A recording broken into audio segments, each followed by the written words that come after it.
Hi there. It's October the 20th, and we continue our journey through the prophecies of Jeremiah, in Hebrew Yirmiyahu, meaning the Lord establishes, and we're looking at chapters 35 and 36.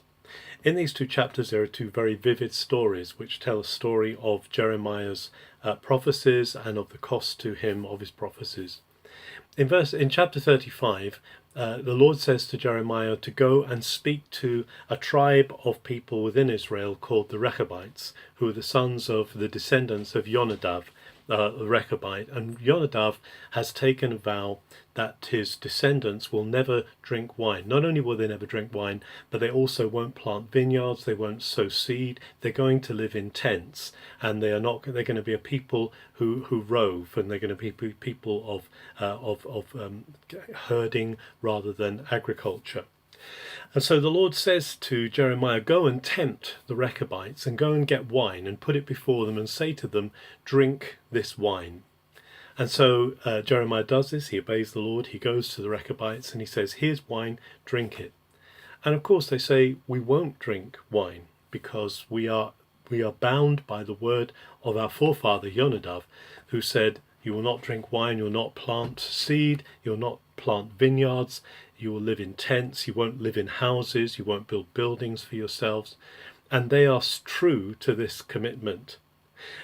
However, they have come to Jerusalem, they say, to live in the environs of Jerusalem because of the attacks of the king of Babylon. So they've come to Jerusalem for shelter and safety. Then the Lord uses this Rechabite faithfulness to their word to contrast them with his people, the people of Judah and people of Israel, saying that you haven't listened to me. I sent prophets to you, I've sent people to speak in my name, and you have actually gone against my word, and you have decided to disobey me.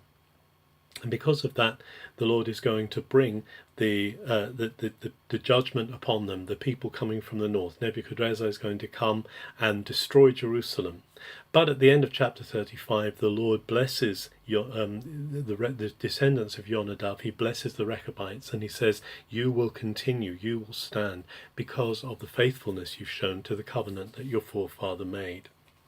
And then in chapter 36, the Lord calls Jeremiah to have written down the words that he has spoken. Remember, Jeremiah is still in prison at this time. So he calls a scribe, Barukh, son of Neriah, to come and to write down. And God says, write down all the words that I've given to you from the beginning until now.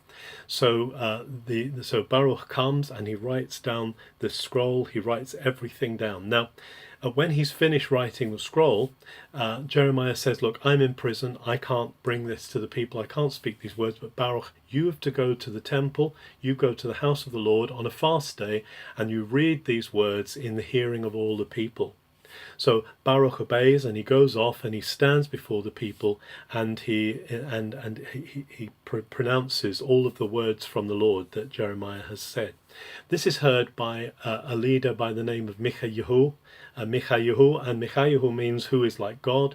And Michayahu hears these words, and he goes and reports to the leaders and to the nobility of Judah and of the city.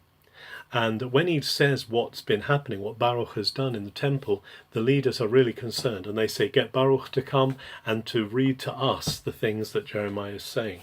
And so the next thing that happens is that Barukh comes before the leaders and the nobles, and he speaks to them, and they are afraid. They're fearful when they hear these terrible words, this terrible judgment that's coming against Judah. And they say that the king needs to hear this. The king needs to make a judgment on this. And so from there, the king has the scroll brought by his secretary. And as the secretary reads it to the king, King Jehoiakim does something terrible. He takes pieces of the scroll, he cuts the scroll up as it's being read, and he puts it in the fire pot, and he burns it. And then they go and they look for Barukh and Jeremiah to kill them. But someone with forethought has realized that the king would react like this, and so they've hidden Jeremiah and Barukh away so that the king can't find them. And then the Lord says to Jeremiah, okay, do it again. Tell Barukh to write down another scroll and put the same thing in it, except say that this time definitely the king of Babylon is going to come, Jerusalem will be destroyed, there will be retribution. And so Barukh does this, and the scroll is rewritten, and the words of Jeremiah are preserved again. We see here God's determination. He actually had Jeremiah write down those things. He had them written down. He said, in case perhaps the people's hearts would be turned, perhaps they would say sorry for their sins, perhaps they would turn away from the evil of their hearts. God is always giving his people a chance. He's always doing this not intent on destroying them, but to give them the opportunity to turn around. How often, though, as human beings, we are hard-hearted and we fail to hear when God is inviting us to come home, when God's inviting us to make the move towards him.